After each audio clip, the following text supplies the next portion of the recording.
Hello everyone, welcome to our YouTube channel Learning from Scratch. So today we are going to start the chapter 2nd of Geography class 6th, Globe, Latitudes and Longitudes.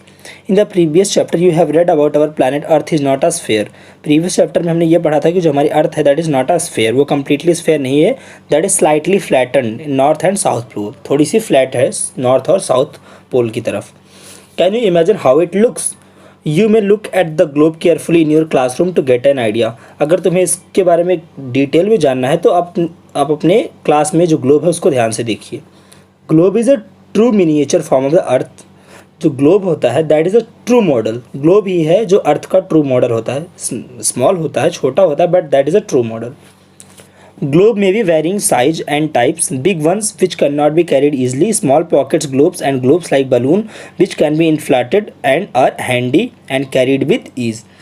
कुछ globes होते हैं जो different types के होते हैं, different size के होते हैं.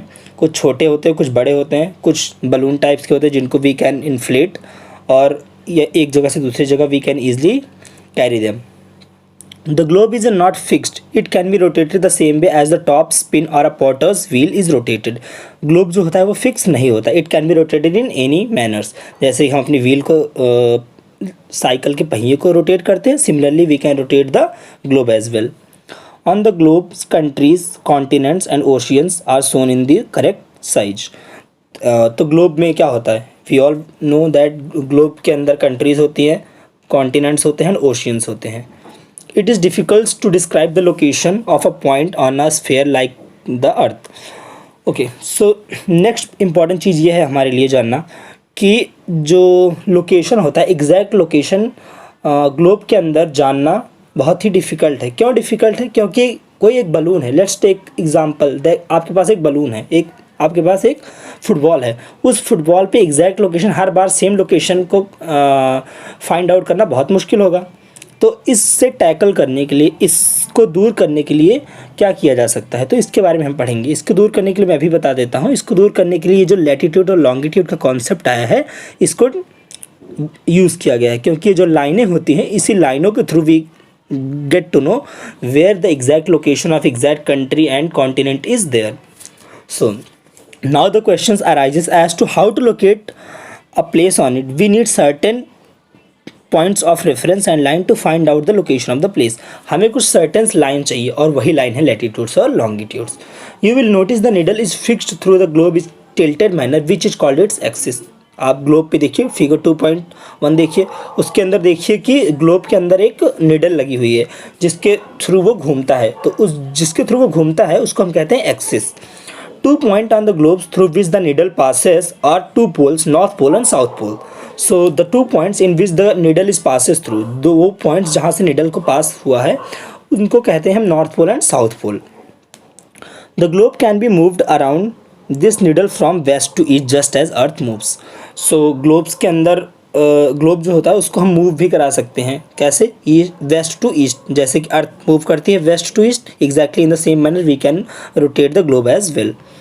सो but remember there is a major difference. The real earth has no such needles. It moves about its axis which is an imaginary line.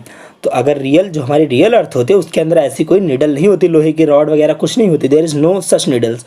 वो बस एक इमेजिनरी लाइन होती है जिसको हम ग्लोब में रिप्रेजेंट करते हैं एक रॉड के थ्रू.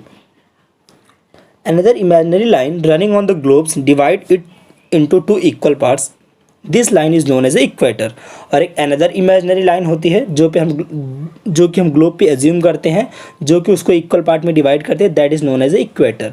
तो इक्वेटर क्या होता है? सिंपल अगर हम समझे तो इक्वेटर एक ऐसी लाइन होती है जो ग्लोब को 2 इक्वल पार्ट्स में डिवाइड करती है. तो अगर डेफिनेशन लिखने के लिए आती है तो you can write down as an imaginary lines on the globes which divides the globe into 2 equal parts is known as equator. The northern part of the earth is known as the northern hemisphere and the southern half is known as the southern hemisphere. They both are equal halves. तो जो northern half होता है, जैसे बीच में equator है, equator के ऊपर आधा पार्ट होता है, इक्वेटर के नीचे आधा पार्ट होता है. तो जो इक्वेटर के ऊपर वाला पार्ट होता है that is known as a northern hemisphere and जो इक्वेटर के नीचे वाला पार्ट होता है that is known as a southern hemisphere.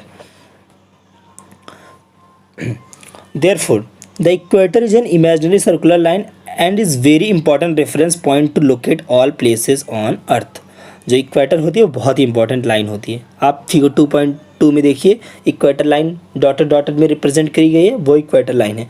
उसके ऊपर देखिए एन एन करके लिखा हुआ है, 20 degree and 40 degree and that all is northern hemisphere. और उसके नीचे लिखा हुआ है 20 डिग्री साउथ, उसके और नीचे आओगे जो कि दिख नहीं रहा है तो वो होगा साउदर्न हेमिस्फेयर।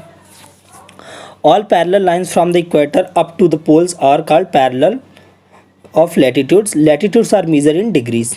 तो जो अभी इक्वेटर के ऊपर देखिए लाइन, आप ध्यान से देखिए लाइनों को, जैसे 20 degree north, 40 degree north, 60 degree north, ये लाइनें बनी हुई है सर्कल के फॉर्म में, ये सारी ऊपर जाती हुई चली जा रही हैं, इनकी डिग्रीज बढ़ते जा रहे हैं। तो यही जो लाइन है लेटी हुई है ना ये सारी, तो ये जो लेटी हुई लाइन्स हैं इनको ही हम कहते हैं लैटिट्यूड्स। तो ये all lines are parallel of latitudes.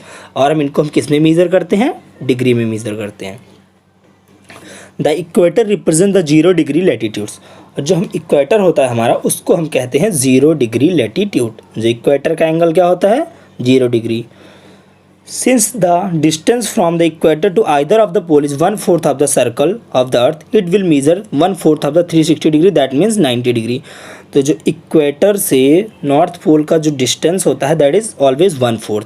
तो जो हमारा जो पूरा सर्कल होता है, जो पूरा ग्लोब होता है, उसका एंगल होता है 360। तो 360 का हम 1/4 जब वी विल कैलकुलेट तो वो हमारा निकल के आता है 90 डिग्री। तो हमेशा ध्यान रखना कि नॉर्थ पोल और साउथ पोल पे हमेशा 90 डिग्री का एंगल होता है।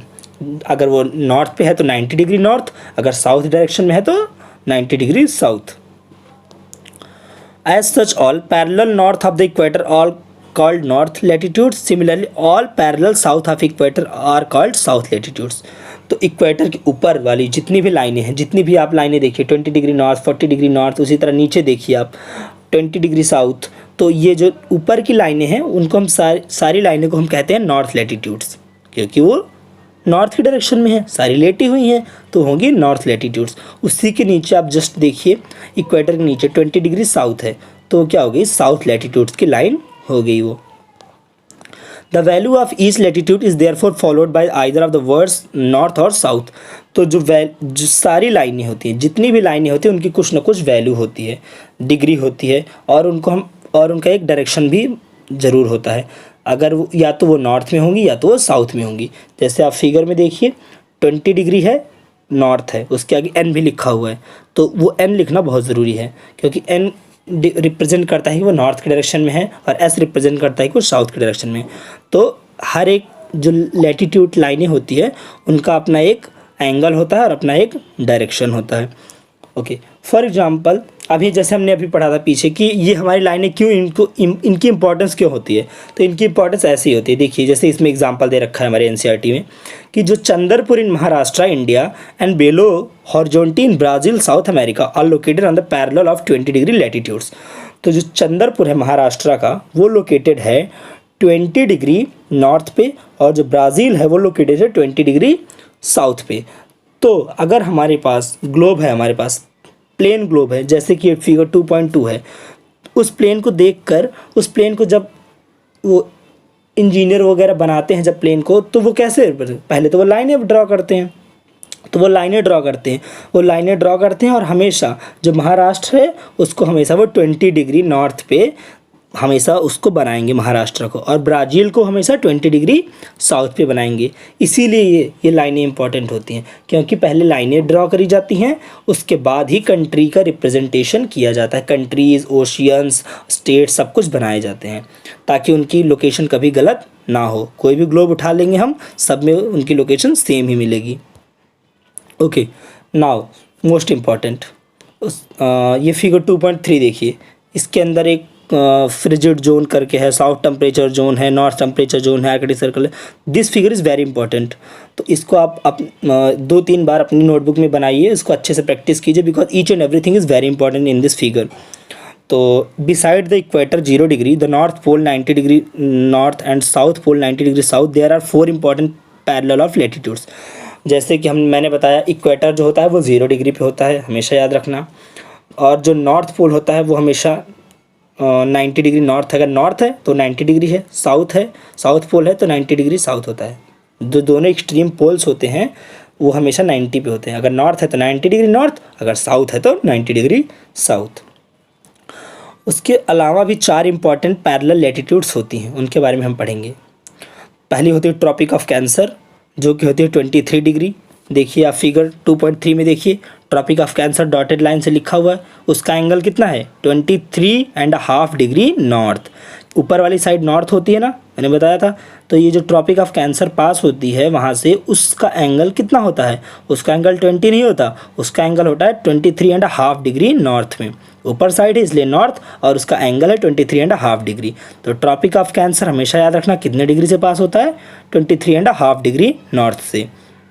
ट्रॉपिक ऑफ कैप्रिकॉर्न उसी तरह से उसके नीचे आइए, इक्वेटर के नीचे आइए, ट्रॉपिक ऑफ कैप्रिकॉर्न है, वो कहाँ से पास होता है 23.5 डिग्री साउथ से। सिमिलरली आर्कटिक सर्कल पास होता है 66.5 नॉर्थ से, एंड सिमिलरली अंटार्कटिक सर्कल पास होता है 66.5 डिग्री साउथ से। तो this figure is very important, you have to just practice it 2 और 3 टाइम्स, उसके बाद आपको ईजिली ये समझ में आ जाएगा। Okay, so that's all about today. Next आगे हम पढ़ेंगे अगली वीडियो में। Thank you so much.